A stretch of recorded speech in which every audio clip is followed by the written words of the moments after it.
إن الحمد لله نحمده ونستعينه ونستغفره ونعوذ بالله من شرور أنفسنا ومن سيئات أعمالنا.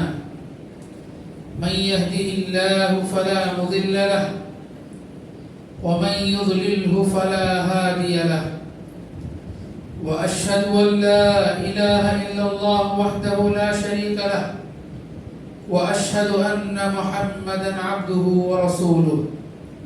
أما بعد فإن خير الحديث كتاب الله وخير الهدي هدي محمد صلى الله عليه وسلم وشر الأمور محدثاتها وكل محدثة بدعة وكل بدعة ضلالة وكل ضلالة في النار. فأعوذ بالله السميع العليم من الشيطان الرجيم. بسم الله الرحمن الرحيم. يا أيها الذين آمنوا اتقوا الله حق تقاته ولا تموتن إلا وأنتم مسلمون. يا أيها الناس اتقوا ربكم الذي خلقكم من نفس واحدة وخلق منها زوجها وبث منهما رجالا كثيرا ونساء واتقوا الله الذي تساءلون به والأرحام إن الله كان عليكم رقيبا. يا أيها الذين آمنوا اتقوا الله وقولوا قولا سديدا يصلح لكم أعمالكم ويغفر لكم ذنوبكم ومن يطع الله ورسوله فقد فاز فوزا عظيما. قاف القرآن المجيد بل عجبوا أن جاءهم منذر منهم فقال الكافرون هذا شيء عجيب أإذا متنا وكنا ترابا ذلك رجع بعيد قد علمنا ما تنقص الأرض منهم وعندنا كتاب حفيظ بل كذبوا بالحق لما جاءهم فهم في أمر مريج أفلم ينظروا إلى السماء فوقهم كيف بنيناها وزيناها وما لها من فروج والأرض مددناها وألقينا فيها رواسي وأنبتنا فيها من كل زوج بهيج تبصرة وذكرى لكل عبد منيب. ونزلنا من السماء ماء مباركا فأنبتنا به جنات وحب الحصيد والنخل باسقات لها طلع نضيد رزقا للعباد وأحيينا به بلدة ميتا كذلك الخروج. كذبت قبلهم قوم نوح وأصحاب الرس وثمود وعاد وفرعون وإخوان لوط وأصحاب الأيكة وقوم تبع كل كذب الرسل فحق وعيد. أفعينا بالخلق الأول بل هم في لبس من خلق جديد. وقال تعالى في موضع آخر حافظوا على الصلوات والصلاة الوسطى. تمام تعریفیں حمد و ثنا کبریائی اور بڑائی اس اللہ وحدہ لا شریک کے لیے لائق و زیبا ہے جس نے ہم تمام کو مسلمان بنایا. بیش بہا درود و سلام تمام انبیاء علیہم السلام پر، بالخصوص میرے اور آپ کے آخری نبی جناب محمد رسول اللہ صلی اللہ علیہ وسلم پر، جنہوں نے امت مسلمہ تک چھوٹی چھوٹی تعلیمات کو پہنچایا.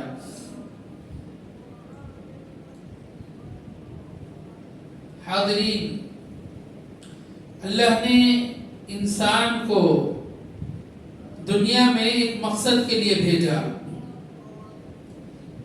وہ مقصد کیا ہے؟ اللہ کی عبادت کرنا، اللہ کو راضی کرنا، اللہ کی بندگی کر کر اللہ سے قریب ہونا.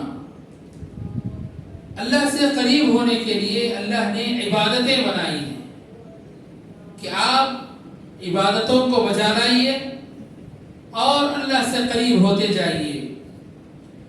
انہی عبادتوں میں سے ایک عبادت نماز ہے۔ 5 وقت نماز دین کے بنیادی اصولوں میں سے ایک اہم اصول ہے۔ نماز کے بغیر نہ کوئی مسلمان ہے، نہ دین اسلام ہے۔ نماز ایک ایسی عبادت ہے جس سے ہم اس دنیا میں اگر سب سے قریب اللہ سے ہو سکتے ہیں، گفتگو کر سکتے ہیں، بالکل اللہ سے اگر قریب ہونا چاہتے ہیں تو ایک نماز ہے۔ نماز ایک ایسی عبادت ہے جو قیامت کے دن سب سے پہلے حساب مانگتی ہے۔ نماز ایک ایسی عبادت ہے ایک مسلمان کو ایک کافر سے الگ کرتی ہے۔ نماز ایک ایسی عبادت ہے انسان کے اوپر منافق کا دھبا پڑنے سے ہٹا سکتی ہے۔ نماز ایک ایسی عبادت ہے جس سے اللہ تبارک و تعالی خوش ہوتا ہے، اور یہ نماز 5 فرائض پر مشتمل ہے۔ یہ 5 فرائض ہر مرد کے لیے باجماعت فرض ہے، اور عورتوں کے لیے ان کے گھروں میں افضل ہے۔ ہر مسلمان سے اسلام کا مطالبہ یہ ہے کہ فرض نماز کے تقاضوں کو پورا کیا جائے۔ فرض نماز اللہ تبارک و تعالی نے ہم پر فرض کیا ہے۔ یہ 5 نمازیں ہم سے کیا تقاضا کرتی ہیں کہ اگر تم نماز پڑھنا چاہتے ہو تو فلاں تقاضے ہیں۔ نماز تمہیں تقاضا کرتی ہے کہ اس کے بغیر تم نماز کے قریب مت آنا۔ اس میں سے ایک تقاضا یہ ہے کہ نماز کو اس کے اولین اوقات پر، اس کے وقت پر پڑھا جائے۔ اللہ نے قرآن مجید میں فرمایا حافظوا علی الصلوات والصلاة الوسطی، اے لوگو، اے مومنو، نماز کی حفاظت کرو، اور خاص کر درمیانی نماز کی۔ اور اسی طرح فرض نماز کا ایک تقاضا یہ ہے کہ فرض نماز کے لیے وقت سے پہلے تیاری کر لی جائے۔ دنیا کا معاملہ اگر دیکھا جائے تو دنیا میں جتنا اہم کام، جتنا ضروری کام ہے، اس کی تیاری اس سے پہلے شروع ہو جاتی ہے۔ دنیاوی معاملات کو اٹھانے، کہیں کوئی بڑا آدمی آنے والا ہے، یا کوئی آپ کا اہم کام یا کوئی اہم ڈیل ہونے والی ہے، آپ اس کے لیے مہینوں پہلے تیاری کرتے ہیں۔ لیکن نماز ایک ایسی عبادت ہے، اس کے لیے تیاری کرنا، اس کے لیے ہر وقت حاضر رہنا، یہ نماز کا تقاضا ہم مسلمانوں سے ہے۔ اذان جب ہوتی ہے تو پہلے مسجد کی طرف، مسجد کی جانب آیا جائے۔ اللہ نے قرآن مجید میں فرمایا یا ایھا الذین آمنوا اذا نودی للصلاة من یوم الجمعة فاسعوا الى ذکر اللہ وذروا البیع، اے ایمان والو، جب تمہیں اذان دے دی جائے، پکارا جائے، ندا دی جائے للصلاة، نماز کے لیے، یا ایھا الذین آمنوا اذا نودی للصلاة من یوم الجمعة فاسعوا الى ذکر اللہ، تو تم دوڑے دوڑے مسجد کی جانب آنا، اللہ کے ذکر آنا۔ تو معلوم یہ ہوا کہ نماز کی تیاری اس کے وقت سے پہلے ہونی چاہیے۔ اس آیت کے ضمن میں مفسرین عظام لکھتے ہیں کہ اس آیت کا مطلب یہ ہے کہ اذان ہونے کے بعد دنیا کا کوئی بھی معاملہ ہو، تجارت ہو، کوئی بھی دنیا کا کام ہو، یہ جائز نہیں ہے۔ اذان ہو گئی، فوراً تیاری جو ہے نماز کی جانب کرنی چاہیے۔ میرے بھائیو، افسوس کے ساتھ یہ کہنا پڑتا ہے، معاشرے کا حال یہ ہے کہ ہم میں سے اکثر لوگ فرض نمازیں نہیں پڑھتے۔ اگر تجارت اور یہ وغیرہ بیچ میں آ جائیں تو یہ تجارت ہمیں نماز قضا کر کے رکھتی ہے۔ فرض نماز کا تقاضا یہ ہے کہ پہلے آپ فرض نماز کی طرف بھاگنے کی کوشش کریں اور فرض نماز کو حاصل کرنے کی کوشش کریں. اور بعض بھائیوں کا یہ ہے کہ جمعہ جیسی عبادت کو بھی لوگ جو ہے مسلمان اس کو معمولی سمجھتے ہیں اور ختم کر دیتے ہیں. یقیناً ایسا کاروبار جس سے ہماری نماز غافل ہو، ایسا دنیاوی کام جس سے ہماری نماز غافل ہو، ایسا کام علماء کے نزدیک حرام ہے، جائز نہیں ہے، لہذا ایسے کام کو نہیں کرنا چاہیے. اور بعض مسلمان بھائی ایسے ملکوں میں کمانے کے لیے جاتے ہیں جہاں پر نماز پڑھنے کے لیے نہ مسجد کا انتظام ہے، نہ آپ کو ایسا کام ہے جس میں نماز پڑھنے کے لیے وقت ملتا ہے، لہذا ایسے جگہوں پر بھی جانا ایک طرح سے ناجائز ہے. لہذا آپ ویسا کام کیجئے جو کام آپ کو نماز کی اجازت دیتا ہو. نماز ہم سے یہ تقاضا کرتی ہے. میرے بھائیوں، حدیث میں آتا ہے حضرت عائشہ رضی اللہ عنہا نے فرمایا، لوگ ان سے آ کر کہتے ہیں اللہ کے حضرت عائشہ رضی اللہ عنہا آپ صلی اللہ علیہ وسلم کا معمول گھر میں کیسا تھا؟ تو حضرت عائشہ رضی اللہ عنہا کہتی ہیں کہ آپ صلی اللہ علیہ وسلم گھر کے کاموں میں ہاتھ بٹاتے تھے. جیسے ہی اذان ہوتی، جتنا اہم کام بھی ہوتا، فوراً کاموں کو چھوڑ کر آپ صلی اللہ علیہ وسلم مسجد کی جانب چلے جاتے تھے. لہذا اس حدیث سے بات یہ معلوم ہوئی کہ کوئی بھی دنیاوی کام ہو، لہذا نماز سے بڑھ کر یہ کام نہیں ہے. اسی طرح میرے بھائیوں، فرض نماز کا ایک تقاضا یہ بھی ہے کہ اذان ہو جانے کے بعد، اکثر مسلمان بھائیوں کا یہ مشغلہ ہے کہ اذان کے بعد بھی مذاق اور اسی طرح بے جا گفتگو کرتے ہوئے مسجد کو آتے ہیں، لیکن مسجد کے باہر جو ہے بے جا گفتگو کرتے ہوئے، ہنسی مذاق کرتے ہوئے وہیں کھڑے ہو جاتے ہیں. نماز کا یہ تقاضا نہیں ہے.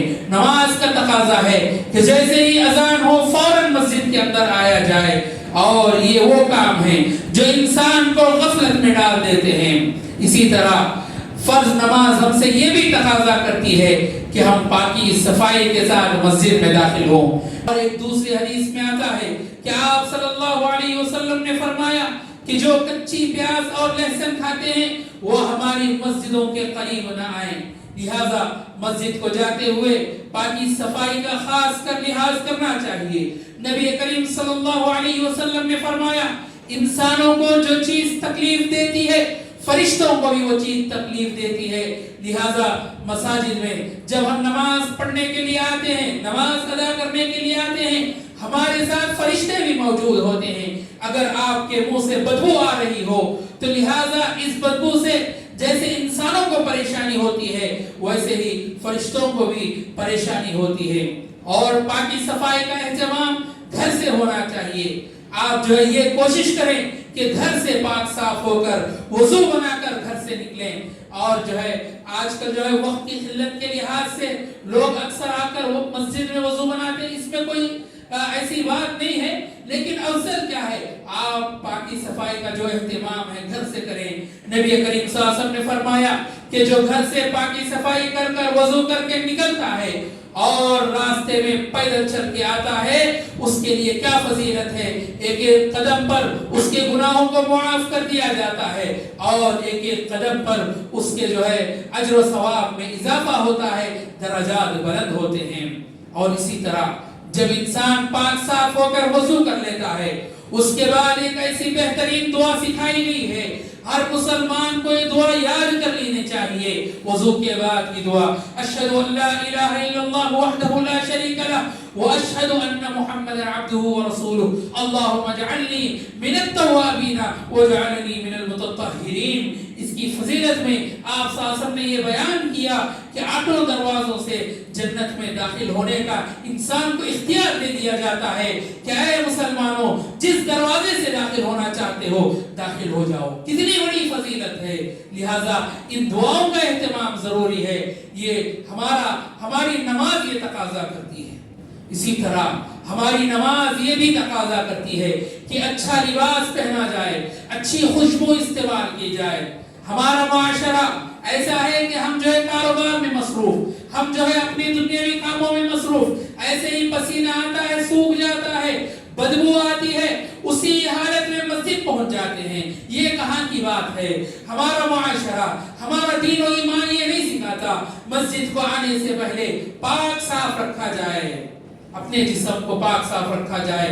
اللہ تبارک و تعالیٰ کا گھر ہے، اللہ کے گھر کو آنے سے پہلے، اللہ سے گفتگو کرنے سے پہلے کیسے پاک ہونا ہے؟ جب ہم کسی بڑے آدمی کے سامنے کسی کام سے اگر جاتے ہیں تو ہم جو ہے بالکل جو ہے ٹپ ٹاپ اچھے کپڑے پہنتے ہیں، اچھی عطر لگاتے ہیں، اچھی خوشبو کا استعمال کرتے ہیں تاکہ سامنے والا ہم سے خوش ہو جائے۔ جب آپ اللہ سے گفتگو کر رہے ہیں، اللہ تبارک و تعالیٰ اس کا زیادہ مستحق ہے کہ تم اللہ کے سامنے کھڑے ہوتے ہوئے آپ جو ہے اچھے کپڑے پہنے، اچھی خوشبو استعمال کریں۔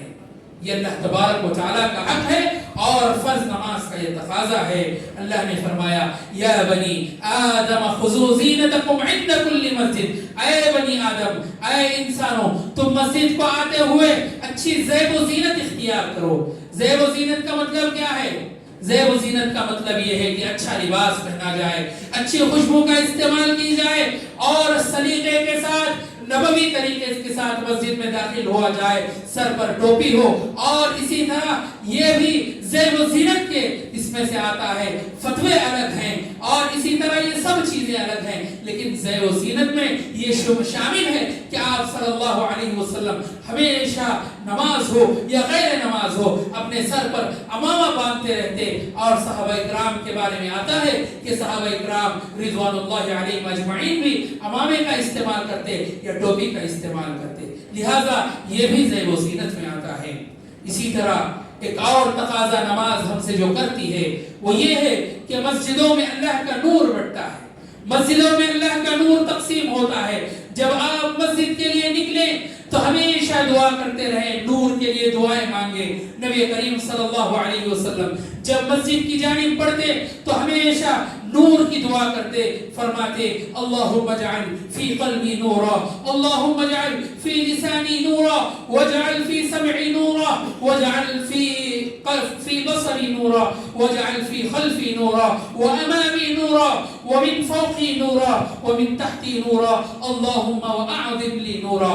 اللہ کے رسول صلی اللہ علیہ وسلم مسجد کو آتے ہوئے ہمیشہ یہ دعا کرتے۔ اس دعا کا مطلب یہ ہے کہ اللہ میرے دل کو منور کر دے، اے اللہ میری آنکھوں کو منور کر دے، میری بصارت کو منور کر دے، اور اسی طرح میرے کانوں کو، میری بصارت کو، میرے سننے کو، ہر چیز کو منور کر دے۔ میرے آگے، میرے پیچھے، میرے اوپر، میرے نیچے سب جگہ جو ہے نور ہی نور ہو، اور اسی طرح اللہ تو میرے دیکھنے کو نور فرما دے۔ یہ دعا آپ ہمیشہ کرتے رہیں۔ اور اسی طرح جب آپ مسجد میں داخل ہو بڑے ہی اشتیاق سے، شوق سے دعا پڑھتے ہوئے اندر آئیں، اللہم افتح لی ابواب رحمتک، اور اس کے بعد آ کر 2 رکعت نماز ادا کریں، تحیۃ المسجد ادا کریں۔ اور اسی طرح آپ صلی اللہ علیہ وسلم کی یہ حدیث ہے کہ آپ صلی اللہ علیہ وسلم نے فرمایا کہ جیسے ہی تم مسجد میں داخل ہو تو 2 رکعت نماز کے بغیر مسجد میں نہ بیٹھنا۔ اسی طرح جب پہلا قدم مسجد میں آتا ہے، اذان اور اقامت کے درمیان جب موقع ملے تو فوراً دعا کی کوشش کرے، کیونکہ اذان اور اقامت کے درمیان کی دعا کبھی رد نہیں ہوتی۔ اللہ کے رسول صلی اللہ علیہ وسلم نے فرمایا ثنتان لا ترادان او قل ما ترادان الدعاء عند النداء وعند البأس، 2 دعائیں ایسی ہیں جو کبھی بھی رد نہیں ہوتی، یا رد ہوتی بھی ہیں تو بہت کم رد ہوتی ہیں۔ اس میں سے ایک دعا اذان کے بعد کی دعا ہے، اور اسی طرح دوسری دعا جنگ کے میدان میں جو مومن دعا کرتا ہے، یہ دونوں دعائیں کبھی رد نہیں ہوتی۔ اسی لیے آپ عربوں میں یہ چیز دیکھے ہوں گے کہ جب بھی اذان ہوتی ہے وہ اپنا ہاتھ اٹھا لیتے ہیں، فوراً دعا میں لگ جاتے ہیں۔ لہٰذا اس سنت کو زندہ کرنے کی ضرورت ہے کہ فوراً اذان اور اقامت کے درمیان ہم دعا کرنے کی کوشش کریں، وہ کبھی بھی رد نہیں ہوتی۔ اسی طرح میرے بھائیوں، آپ صلی اللہ علیہ وسلم جب جماعت جو ہے کھڑی ہونے میں وقت ہو تو انتظار کرنا چاہیے۔ آپ صلی اللہ علیہ وسلم آدھی رات میں ایک مرتبہ مسجد نبوی آئے، صحابہ انتظار کر رہے تھے۔ آپ صلی اللہ علیہ وسلم نے آ کر کہا کہ اے صحابہ، جب تک تم نماز کی جگہ میں بیٹھے رہو نماز کا اجر و ثواب تمہیں ملتا رہے گا۔ اسی طرح دوسری حدیث میں آتا ہے کہ آپ صلی اللہ علیہ وسلم نے فرمایا کہ الملائکۃ تصلی علی احدکم ما دام فی مصلاه الذی صلی فیہ ما لم یحدث اللہم اغفر له اللہم ارحمہ. نبی کریم صلی اللہ علیہ وسلم نے فرمایا کہ جب تک تم اپنے مصلی پر بیٹھے رہو گے فرشتے تمہارے لیے دعائیں کرتے رہیں گے اور فرشتے تمہارے لیے یہ دعا کریں گے اللہم اغفر لہ، اے اللہ اس بندے کو جو مصلی پر بیٹھا ہوا ہے اس کے لیے مغفرت عطا فرما. اور اسی طرح رحم کی دعا کرتے رہیں گے جب تک آپ کا وضو نہیں ٹوٹ جاتا، جب تک فرشتے آپ کے لیے دعائیں کرتے رہیں گے. لہٰذا میرے بھائیوں جب مسجد آتے ہیں اذان کے درمیان، اذان کے بعد جماعت کے لیے وقت ہے، آرام سے مصلی پر بیٹھ جائیں، اللہ کا ذکر کرتے رہیں، کیونکہ جب تک آپ خاموش بیٹھے رہیں گے آپ کو نماز کا جو ہے فوراً اجر و ثواب ملتا رہے گا جب تک آپ کا وضو نہیں ٹوٹ جاتا. اسی طرح میرے بھائیوں ایک دوسری جو ہے روایت میں آتا ہے کہ تکبیر تحریمہ کا اہتمام بھی کرنا چاہیے. اکثر لوگ نماز تو ادا کرتے ہیں، ہم نماز تو ادا کرتے ہیں لیکن تکبیر تحریمہ کا اہتمام نہیں کرتے. نبی کریم صلی اللہ علیہ وسلم نے فرمایا کہ تکبیر تحریمہ کا اہتمام کرو. اللہ کے رسول صلی اللہ علیہ وسلم نے فرمایا کتبت لہ براءتان من النفاق و براءۃ من النار. جو تکبیر تحریمہ کا اہتمام کرتا ہے لہذا اس کے لیے دو براءتیں ہیں، ایک وہ براءت جو جہنم سے آزاد کرتی ہے اور ایک وہ برات جو نفاق سے آزاد کرتی ہے. تکبیر تحریمہ کا اہتمام کرنے والے کو آپ یہ سرٹیفکیٹ دے سکتے ہیں کہ وہ کیا ہے، نفاق سے پاک ہے اور انشاءاللہ وہ جہنم سے دور رہے گا. لہذا تکبیر تحریمہ کا اہتمام کیجیے. اور اسی طرح پہلی صف کا بھی اہتمام کرنا یہ ہماری فرض نماز تقاضا کرتی ہے، پہلی صف کا اہتمام کیا جائے. نبی کریم صلی اللہ علیہ وسلم نے فرمایا اگر لوگوں کو اذان اور صف اول کا پتہ چل جائے، اس کے ثواب کا معلوم ہو جائے تو لوگ کیا کریں گے، قرآن اندازی کو بھی پیچھے نہیں چھوڑیں گے. قرآن اندازی کر کے بھی اگر چاہے تو وہ پہلی صف میں آ سکتے ہیں لیکن لوگوں کو اس کا اجر و ثواب کا علم نہیں ہے. لہذا پہلی صف کا اہتمام کریں. یہ پہلی صف کا اہتمام کرنا اللہ کے رسول صلی اللہ علیہ وسلم نے فرمایا ان اللہ وملائکتہ یصلون علی الصف الاول. یقینا اللہ تبارک و تعالی اور فرشتے پہلے صف والوں پر درود بھیجتے ہیں، دعائیں کرتے ہیں. کتنی بڑی بات ہے، اللہ جو ہے درود بھیج رہا ہے، ملائکہ درود بھیج رہے ہیں. لہذا پہلی صف کا اہتمام کیجئے اور تکبیر تحریمہ کا اہتمام کیجئے. نبی کریم صلی اللہ علیہ وسلم نے فرمایا کہ جو 40 دن تک تکبیر تحریمہ کا اہتمام کرتا ہے، پہلی صف کا اہتمام کرتا ہے، اور ایسا آدمی جو ہے جنت میں جائے گا اور ایسا آدمی جو ہے نفاق سے پاک رہے گا. اور اسی طرح پہلی صف میں آپ صلی اللہ علیہ وسلم نے صحابہ کو پہلی صف میں کمی دیکھی تو آپ صلی اللہ علیہ وسلم آگے بڑھے اور صحابہ سے نصیحت کرتے ہوئے فرمایا اے صحابہ آگے بڑھو، اقتدا کرو، تمہارے پیچھے آنے والے تمہارے تابع ہوں گے اور جو پیچھے رہ جائے گا اللہ تبارک و تعالی اسے پیچھے کر دے گا. اللہ اکبر. صفوں میں آگے رہنا یہ بہت ضروری ہے. ہم صفوں میں ہمیشہ پیچھے رہتے ہیں. اللہ کے رسول نے فرمایا جو پیچھے رہ جائے گا اللہ جو ہے اسے پیچھے ہی کر دے گا. لہذا پہلے صفوں کا اہتمام بھی ضروری ہے. اور اسی طرح ہماری فرض نماز ہم سے یہ تقاضا کرتی ہے کہ جب اللہ کے سامنے کھڑے ہوتے ہیں باشعور ہو کر کھڑے ہونا ہے. اللہ سے گفتگو کا جو ہمارا تصور ہوتا ہے وہ تصور ہمیں خوف اور رجا کا تصور ہونا چاہیے. ہمیں ہمارے دل میں ڈر بھی ہو اللہ سے گفتگو کرنے کا اور ہمارے دل میں امید بھی ہو کہ اللہ تبارک و تعالیٰ سے ہم گفتگو کر رہے ہیں، اللہ تبارک و تعالیٰ ہم سے راضی ہو جائے گا. لہذا ایسے تصور کرنا چاہیے کہ ہمارا گفتگو کرنا اللہ تبارک و تعالیٰ سے ہمارا بات کرنا بہت بڑی عبادت ہے. حضرت زید بن علی بن حسین رحمہ اللہ جب بھی نماز کے لیے کھڑے ہوتے وضو کرتے تو فوراً ان کا چہرہ زرد ہو جاتا. لوگ ان سے پوچھتے اے حسین کیا تمہیں کوئی جو ہے بیماری لاحق ہو گئی ہے؟ تو وہ کہتے کہ کیا تمہیں معلوم نہیں کہ میں تھوڑی دیر کے بعد کس کے سامنے حاضر ہونے والا ہوں. یعنی اللہ کے سامنے حاضر ہونے سے پہلے ہمارے اندر یہ خوف اور امید کی جو ہے تصور ہمارے اندر ہونا چاہیے وہ ضروری ہے. لہذا اگر یہ تصور ہمارے اندر آ جائے تو انشاءاللہ ہماری نمازیں بہتر سے بہتر ہو سکتی ہیں. اور اسی طرح نماز اس طرح پڑھا جائے ہماری فرض نماز کا تقاضا یہ ہے کہ نماز اس طرح پڑھی جائے گویا ہماری زندگی کی آخری نماز ہو۔ نبی کریم صلی اللہ علیہ وسلم نے فرمایا اذا قمت فی صلاتک فصل صلاۃ مودع، جب تم نماز پڑھو تو ایسے سمجھو، ایسے تصور کرو گویا تمہاری آخری نماز ہو۔ جب آخری نماز ہوتی ہے زندگی کی، آخری نماز ہماری کیسے ہوگی؟ اللہ سے ڈر کر، ہمارے دل میں خوف اللہ کا آتا ہے، ایسے ہمیشہ نماز پڑھنا چاہیے۔ اور اسی طرح ہماری فرض نماز ہم سے یہ تقاضا کرتی ہے کہ ہماری نمازوں میں خشوع اور خضوع آیا جائے۔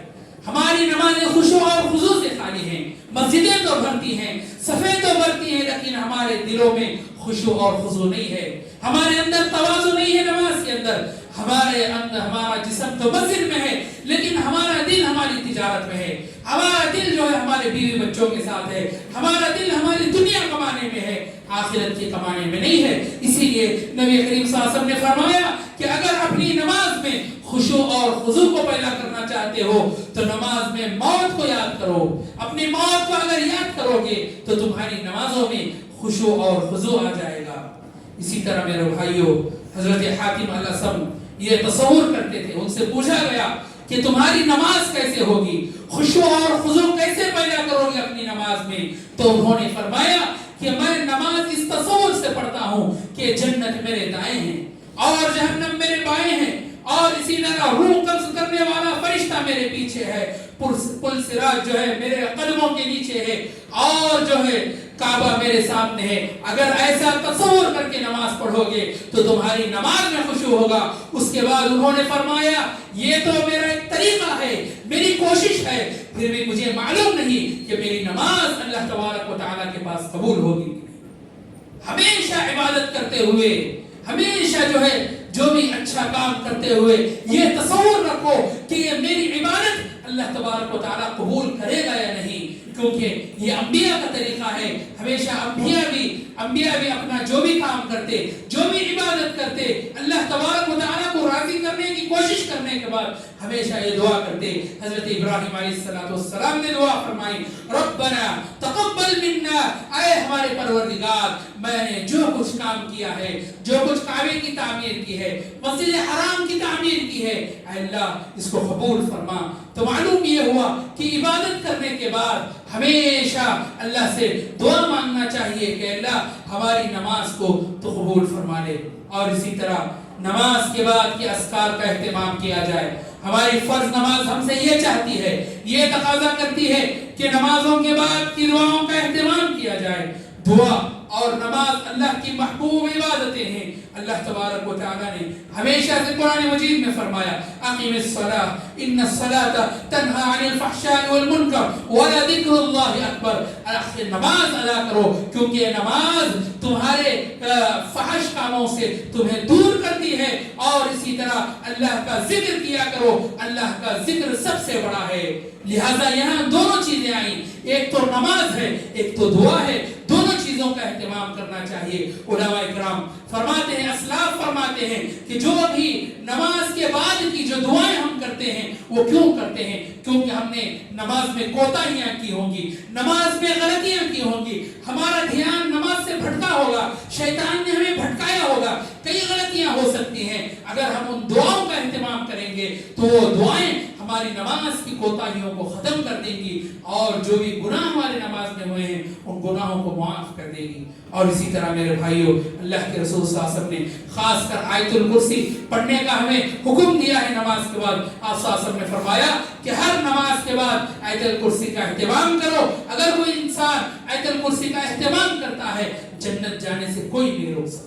یہ نبی کریم صلی اللہ علیہ وسلم کی حدیث ہے، لہذا اس کا اہتمام کرنا چاہیے۔ اسی طرح شکر بجا لانا چاہیے کہ اللہ تبارک و تعالیٰ نے مجھے نماز پڑھنے کا جو ہے حکم دیا اور توفیق دی، اسی لیے دعائیں کرتے رہنا چاہیے۔ اللہم اعنی علی ذکرک و شکرک و حسن عبادتک۔ اور اسی طرح حضرت ابو ہریرہ رضی اللہ عنہ کی حدیث سے فرماتے ہیں کہ نماز کے بعد 33 مرتبہ الحمدللہ، 33 مرتبہ سبحان اللہ، 33 مرتبہ اللہ اکبر، پھر جب آخری مرتبہ 100واں مرتبہ لا الہ الا اللہ وحدہ لا شریک لہ لہ الملک و لہ الحمد وهو علی کل شیء قدیر، اگر کوئی یہ نماز کے بعد پڑھ لیتا ہے تو اس کے سارے صغیرہ گناہ معاف ہو جائیں گے۔ کتنی بڑی بات ہے، ہم جو ہے نمازوں کے بعد دعاؤں کا اہتمام کریں، دعاؤں کا اہتمام کرنا بہت ضروری ہے۔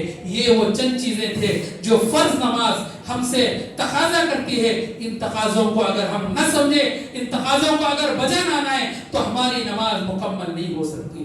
لہذا اپنی نماز کو مکمل کرنے کے لیے ان باتوں کا خیال رکھنا چاہیے۔ آخر میں اللہ سے دعا ہے کہ اللہ تبارک و تعالیٰ مجھے اور آپ کو کہنے سننے زیادہ عمل کی توفیق عطا فرمائے، اور نمازوں میں جو سستی ہم سے ہو رہی ہے اللہ تبارک و تعالیٰ اس سستی کو ختم کر دے، اور اسی طرح نمازوں کی اگلی صفوں میں اور تکبیر تحریمہ کے ساتھ پڑھنے کی ہمیں توفیق عطا فرمائے۔